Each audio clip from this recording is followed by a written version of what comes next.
Hello students, today's our chapter is chapter number 9 in CBSE 10th class and that's name is Heredity and Evolution.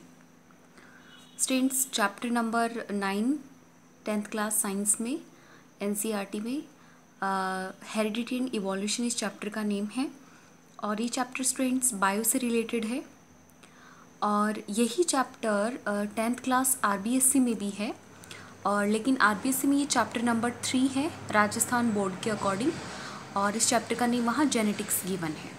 Okay, तो इसमें कुछ चीज़ें हैं, कुछ content है इसका जो सिमिलर है। तो अभी जो हम पढ़ रहे हैं वो दोनों RBSC और CBSE दोनों में है। ठीक है, तो अभी हम पढ़ते हैं इस चैप्टर के बारे में हेरिडिटी एंड इवोल्यूशन में। देखिए, हेरिडिटी जो है इस वर्ड का मीन्स क्या है। पहले तो आप जैसे कुछ एग्जाम्पल देखिए, जैसे कि कोई पेरेंट्स हैं जिनमें से फादर के कर्ली हेयर हैं, तो उनके जो बच्चा होता है उस बच्चे के भी कर्ली हेयर अगर मिलते हैं तो यानी कि ये जो कैरेक्टरिस्टिक है वो पेरेंट से किस में ट्रांसफ़र हो गया, चाइल्ड में ट्रांसफ़र हो गया। चाइल्ड की जगह स्टूडेंट्स हम बायो में ऑफस्प्रिंग वर्ड भी यूज़ करेंगे।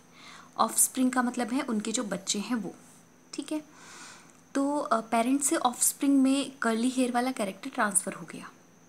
या फिर आपने देखा होगा कि आइज़ का कलर, जो पेरेंट्स में से किसी एक का कलर, आइज़ का कलर अगर ब्राउन है तो बच्चे की आइज़ का कलर भी अगर ब्राउन मिला, इसका मतलब वो कैरेक्टर किस में से ट्रांसफ़र हो गया, पेरेंट्स से ट्रांसफ़र होकर के उनके ऑफस्प्रिंग में यानी कि उनके चिल्ड्रन में ट्रांसफ़र हुआ है, चाइल्ड में ट्रांसफ़र हुआ है। या फिर हम कह सकते हैं कि जो एक जनरेशन है उससे किसी दूसरी जनरेशन में कैरेक्टर्स ट्रांसफ़र हुए हैं। ठीक है, किसी में आपने देखा होगा कि जो ईयर लोब्स होते हैं, ईयर लोब किसी के अटैच्ड मिलते हैं और किसी के ईयर लोब जो होते हैं वो फ्री मिलते हैं। ठीक है, तो जो अटैच्ड ईयर लोब या फ्री ईयर लोब, तो ये भी क्या होते हैं, सभी में अलग अलग ही कैरेक्टरिस्टिक्स पाए जाते हैं। तो पेरेंट्स में किसी एक का होता है ऐसा ईयर लोब, लोएस्ट पार्ट जो होता है वो अगर फ्री मिलता है तो उसको फ्री ईयर लोब बोलेंगे, और अगर वो बॉडी के मतलब फेस के साथ ही अटैच्ड रहता है तो उसको हम अटैच्ड बोलेंगे। तो ये भी पेरेंट्स से सिमिलरिटी रखता है ये कैरेक्टर भी किसी किसी में। तो इस तरीके से किसी कैरेक्टरिस्टिक्स का, कैरेक्टर या फिर कैरेक्टरिस्टिक्स वर्ड भी यूज़ कर सकते हैं हम, किसी कैरेक्टर का एक जनरेशन से दूसरी जनरेशन में ट्रांसफ़र होना ही हेरिडिटी कहलाता है। ओके, तो ये एक प्रोसेस होती है, द प्रोसेस ऑफ, या फिर और शॉर्ट बनाए तो द ट्रांसमिशन ऑफ। ठीक है, the transmission of characteristics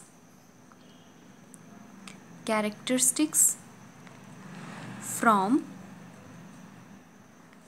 parents to offspring, from parents to offspring is known as heredity. Okay, इसको आप थोड़ा अलग लैंग्वेज में लिखना चाहें तो ये भी लिख सकते हैं कि the when the characteristics transfer from one generation to another generation, this process is called heredity. Okay, तो आप अपने कन्वीनियंस के अकॉर्डिंग इसकी डेफिनेशन बना सकते हैं अपनी लैंग्वेज में। One generation to another generation, अगर कोई कैरेक्टर ट्रांसफ़र होता है तो ये कैरेक्टर ट्रांसफर होने की जो प्रोसेस होती है उस प्रोसेस को ही हम हेरिडिटी बोलते हैं। ओके, दूसरी डेफिनेशन क्या हो जाएगी बच्चों कि when characteristics transfer from one generation to another generation, this process is called heredity. ये हेरिडिटी की डेफिनेशन है। ओके, हेरिडिटी की। ठीक है, कैरेक्टर की जगह हम कैरेक्टरिस्टिक्स वर्ड भी यूज़ कर सकते हैं। तो देखिए, इसमें हेरिडिटी जो वर्ड है, इस वर्ड को यूज़ जो किया था, हेरिडिटी वर्ड को यूज़ करने वाले जो साइंटिस्ट थे वो सबसे पहले स्पेंसर ने इस वर्ड को यूज़ किया था। स्पेंसर ने, और 1863 में ये वर्ड यूज़ किया था। Heredity word was used by first time, word was used by Spencer in 1863 first time इन्होंने 1863 में स्पेंसर ने ये वर्ड यूज़ किया। ओके, अब देखिए हेरिडिटी है तो हेरिडिटी कैरेक्टर्स क्या होते हैं, हेरिडिटरी कैरेक्टर्स, हेरिडिटरी कैरेक्टरिस्टिक्स क्या होते हैं, जो कैरेक्टर पेरेंट्स से ऑफस्प्रिंग में ट्रांसफ़र होते हैं उन्हीं को हम हेरिडिटरी कैरेक्टर्स कहते हैं। The characters which transfer from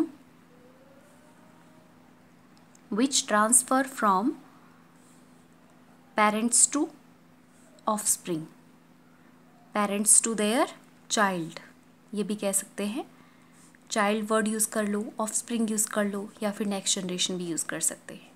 तो जो कैरेक्टर ट्रांसफ़र हुए हैं बच्चों में, जो कैरेक्टर पेरेंट्स से आए हैं, उन कैरेक्टर्स को हम हेरिडिटरी कैरेक्टर्स बोलते हैं।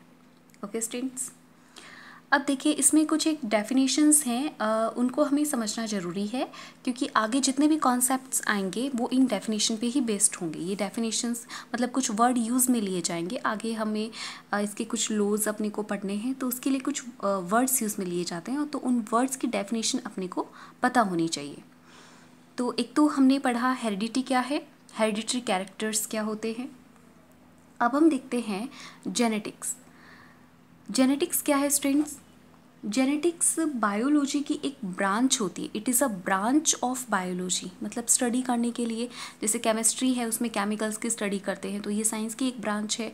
फिजिक्स है तो उसमें फिज़िकल जो कंपोनेंट्स होते हैं उनकी स्टडी करते हैं, और कुछ कॉन्सेप्ट्स हैं फिजिक्स के उनकी स्टडी करते हैं, और यहाँ बायो में हम लिविंग थिंग्स की स्टडी करते हैं। तो जेनेटिक्स क्या है? वो बायोलॉजी की एक ब्रांच है, ठीक है। और इस ब्रांच में हम किन चीज़ों की स्टडी करते हैं? इसमें एक तो हेरिडिटी की स्टडी करते हैं, और साथ ही साथ हम वेरिएशन जो लिविंग बींग्स में पाए जाते हैं, वेरिएशन समझते हैं ना आप, डिफरेंसेस जो मिलते हैं लिविंग बींग्स में, जो वेरिएशंस पाए जाते हैं उनकी स्टडी करते हैं, ठीक है। तो ये जेनेटिक्स क्या है? एक टाइप की स्टडी होती है, बायोलॉजी की एक ब्रांच है जिसमें हम हेरिडिटी के कैरेक्टरिस्टिक्स और वेरिएशंस इन लिविंग बींग्स की स्टडी करते हैं, उसी को हम जेनेटिक्स कहते हैं। अभी जेनेटिक्स वर्ड जो है इसको किसने यूज़ किया सबसे पहले? ये बैटसन नाम के एक साइंटिस्ट थे, इन्होंने इसको सबसे पहले यूज़ किया 1905 में। इस वर्ड को इन्होंने सबसे पहले यूज़ किया था। Okay,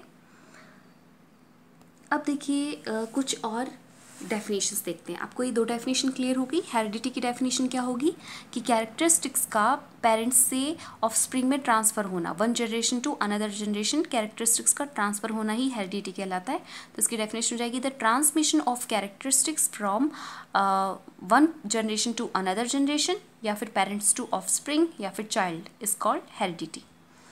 heredity word was first used by Spencer in 1863। Hereditary characters क्या होते हैं? What are hereditary characters? तो हम बता देंगे कि the characters which transfer from parents to their child और offspring is known as hereditary character. उसके बाद जेनेटिक्स क्या है? तो जेनेटिक्स एक स्टडी होती है, ये बायोलॉजी की ब्रांच होती है जिसमें हेरिडिटी और वेरिएशन ऑफ लिविंग बींग्स की स्टडी करते हैं। और ये जो वर्ड होता है ये सबसे पहले बैटसन ने यूज़ किया था 1905 में, इस वर्ड को कॉइन किया था इन्होंने। ओके, और नेक्स्ट अब हम देखते हैं कुछ डेफिनेशंस। इसमें देखिए जो डेफिनेशंस हैं तो कुछ कैरेक्टर्स होते हैं, उसमें से जीन वर्ड यूज़ किया जाएगा, बार बार ये वर्ड आएगा इसमें जीन, ठीक है। फर्स्ट से डेफिनेशंस हैं, इंपॉर्टेंट टर्म्स हैं। जीन किसे कहते हैं स्टूडेंट्स? देखिए जीन जो होता है इसको हम एक फैक्टर कह सकते हैं।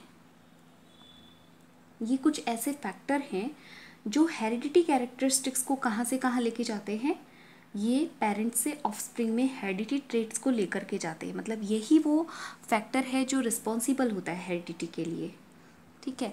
The factor which is responsible for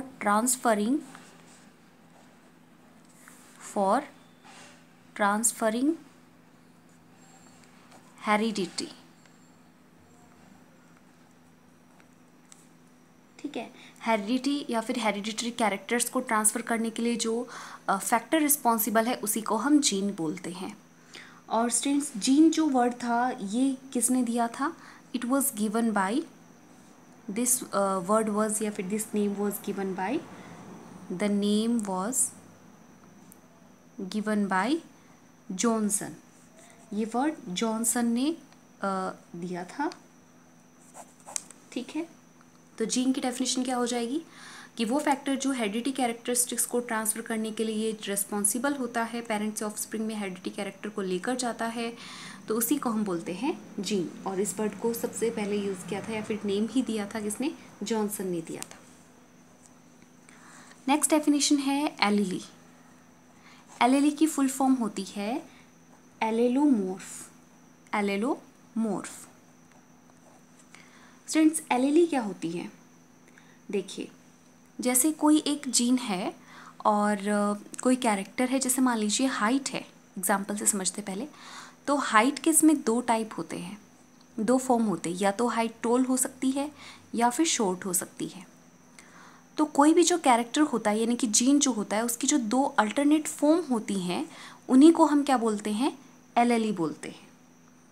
okay, एलएलई को हम किसी एक लेटर से रिप्रेजेंट करते हैं, कैपिटल से भी रिप्रेजेंट करते हैं कुछ कैरेक्टर्स को, और कुछ को किससे करते हैं, शॉर्ट यानी कि स्मॉल लेटर में रिप्रेजेंट करते, वो हम आगे अभी पढ़ेंगे। तो पहले तो एलएलई की डेफिनेशन क्या हो जाएगी? एलएलई होता है students the two alternate form of a gene.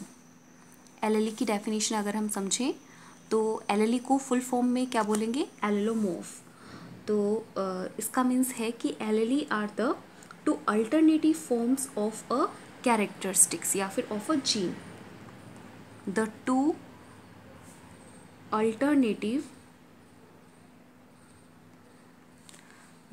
Alternative forms of a gene और कैरेक्टर। किसी एक कैरेक्टर के दो अल्टरनेटिव टाइप्स होते हैं, उसी को हम बोलते हैं एलएलई। जैसे एग्जाम्पल दे देंगे, for example the character height has two allele, tall and short. The height character has two allele, कौन कौन से, एक है टॉल और एक है शॉर्ट। ओके, अब इसमें देखिए, टॉल जो होता है उसको हम कैपिटल टी से शो करते हैं, और शॉर्ट है उसको हम स्मॉल टी से शो करते हैं। तो ये क्या है, कैपिटल टी भी एक एलएलई है और स्मॉल टी भी एक एलएलई है। और किस चीज़ का एलएलई है ये हाइट के एलएलई है। ओके स्टूडेंट्स, नेक्स्ट फिर आता है होमोजाइगस।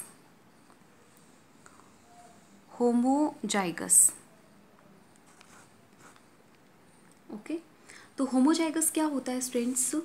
अगर किसी ट्रेट में, यहाँ पर कैरेक्टर की जगह ट्रेट वर्ड भी यूज़ किया जा सकता है, कि अगर किसी ट्रेट के अंदर दोनों एलएलई सेम हों, आइडेंटिकल हों, तब उस ट्रेट को हम बोलते हैं होमोजाइगस ट्रेट। होमोजाइगस ट्रेट क्या होता है? If the trait has identical alleles, तब उसको होमोजाइगस बोला जाएगा, या फिर both the alleles are same. If both the LLE of a trait are same की जगह हम दूसरा वर्ड भी यूज़ कर सकते हैं, दैट इज़ आइडेंटिकल, एकदम डिट्टो सेम हो दोनों की दोनों LLE। If both the LLE of a trait are same or identical, this trait is called homozygous.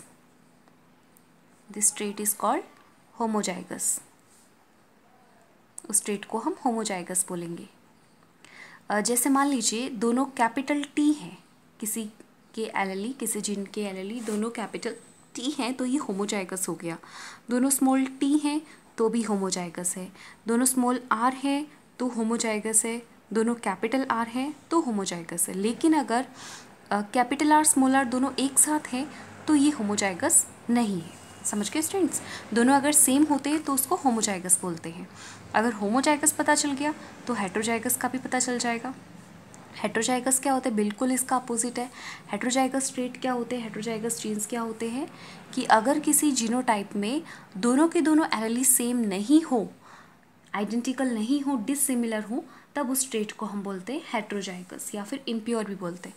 Homozygous trait को हम प्योर भी कह सकते हैं, इधर प्योर भी बोलेंगे अगर दोनों सेम होते तो प्योर, और हेट्रोजाइगस को इम्प्योर भी कह सकते हैं, इम्प्योर ट्रेट भी कह सकते हैं। कि इफ़ सेम हो जाएगी डेफिनेशन, बस एक थोड़ा सा डिफरेंस है।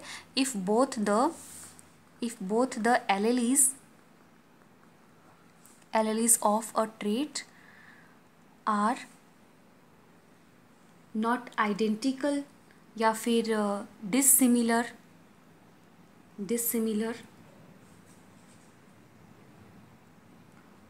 और या फिर कह सकते हैं not identical,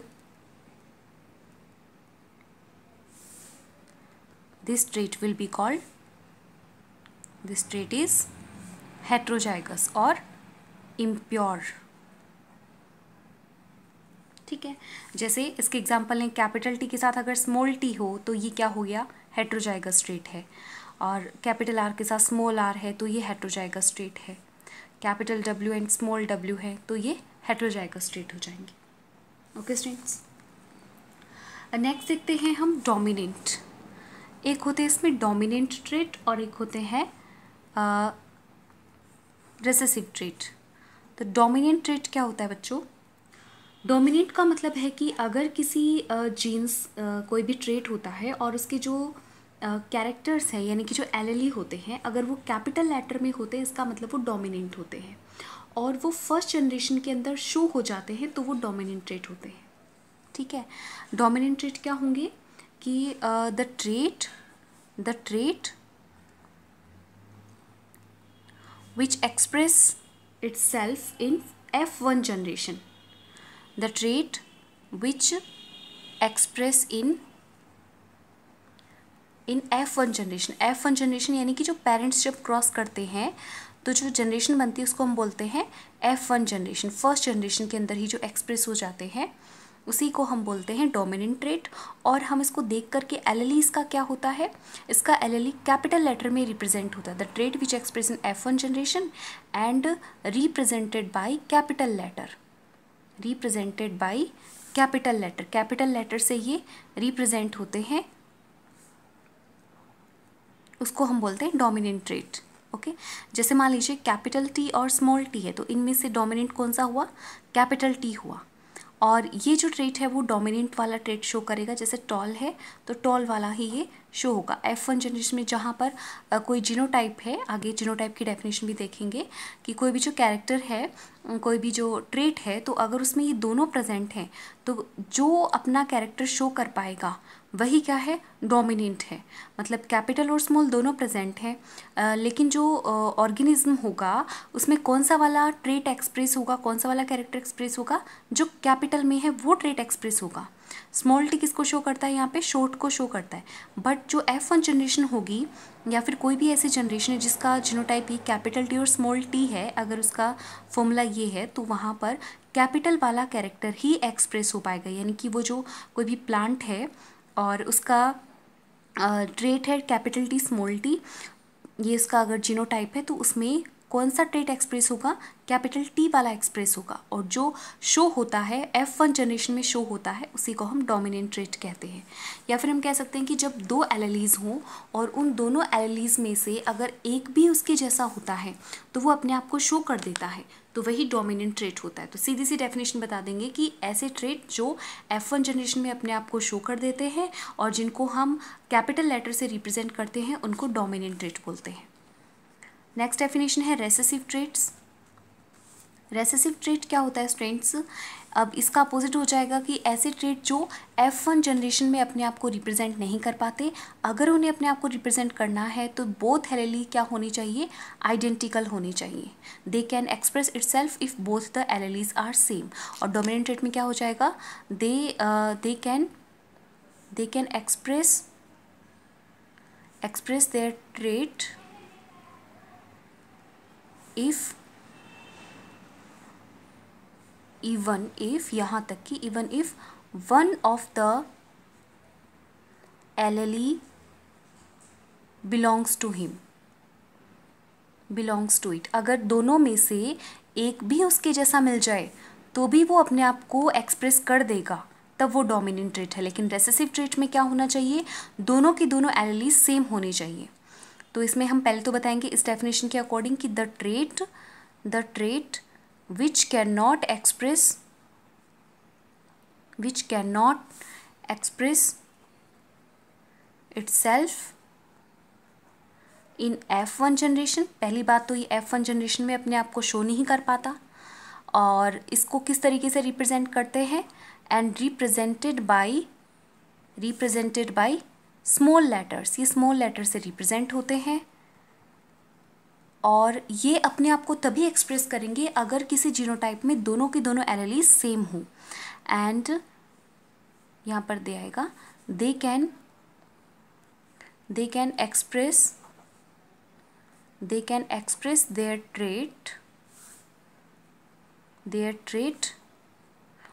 trait only if, सिर्फ और सिर्फ, यहाँ पर हमने इवन इफ किया था, यहाँ पर ओनली इफ, ये कंडीशन है, if both the alleles are same, अगर दोनों एलेलीज सेम होंगी, आइडेंटिकल होंगी, तभी वो अपने आप को एक्सप्रेस कर पाएंगे।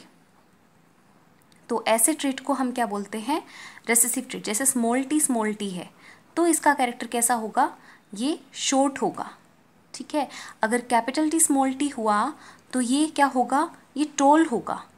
क्यों, दोनों इसकी जो एलेली हैं वो सेम नहीं है, तो जो अगर एक जैसे दो होंगे तभी वो अपने आप को शो कर पाते हैं, तो उनको हम क्या बोलते हैं, रेसेसिव। यानी कि सीधा सीधा आप वैसे तो कैसे पहचानेंगे, स्मॉल लेटर से जो है वो क्या है, रेसेसिव है, स्मॉल लेटर देख करके पता कर देंगे कि वो रेसेसिव ट्रेट है।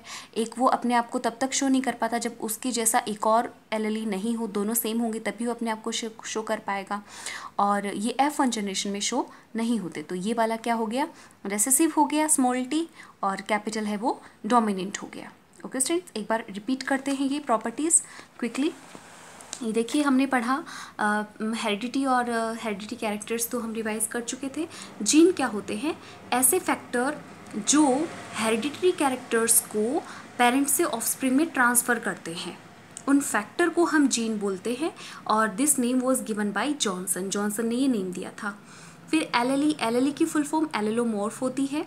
एलेली का मतलब होता है कोई भी एक कैरेक्टर के दो टाइप, ठीक है, दो अपोजिट टाइप होते हैं, अल्टरनेट फॉर्म्स होते हैं। जैसे हाइट के अंदर दो टाइप है, टॉल और शॉर्ट, ठीक है।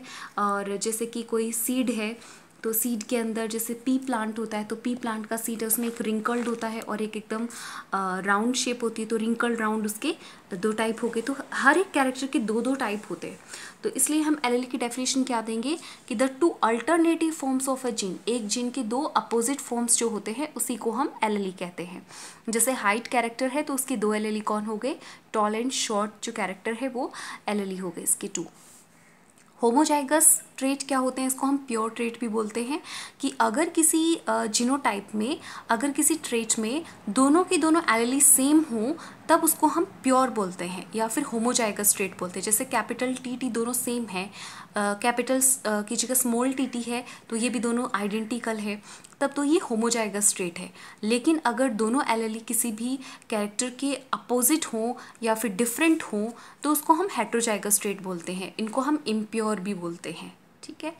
तो इम्प्योर की डेफिनेशन या हेट्रोजाइगस की क्या हो जाएगी, if both the alleles of a trait are dissimilar और नॉट आइडेंटिकल तो this trait is called heterozygous. Heterozygous में जैसे कैपिटल स्मॉल दोनों होते हैं, तो जहाँ पर कैपिटल और स्मॉल दोनों प्रेजेंट है तो वो हेट्रोजाइगस है, और जहाँ सेम है तो वो होमोजाइगस है।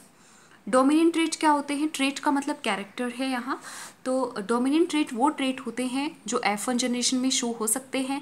इनको कैपिटल लेटर से रिप्रेजेंट किया जाता है, और ये अपने आप को तब भी शो कर देंगे जब वो इसका सिंगल लेटर भी प्रेजेंट है तो भी वो अपने आप को शो कर देंगे। इसका अगर सिंगल एलेली है तो भी वो अपने आप को शो कर देगा, तो उस ट्रेट को हम डोमिनेंट ट्रेट बोलते हैं। जैसे कैपिटल टी स्मॉल टी है तो कैपिटल टी शो करता है टॉल को और स्मॉल टी शो करता है शॉर्ट को। अगर ऐसा कहीं पर फॉर्मूला है, जीनोटाइप है, तो ये कैपिटल वाला कैरेक्टर ही शो होगा, टॉल वाला ही शो होगा।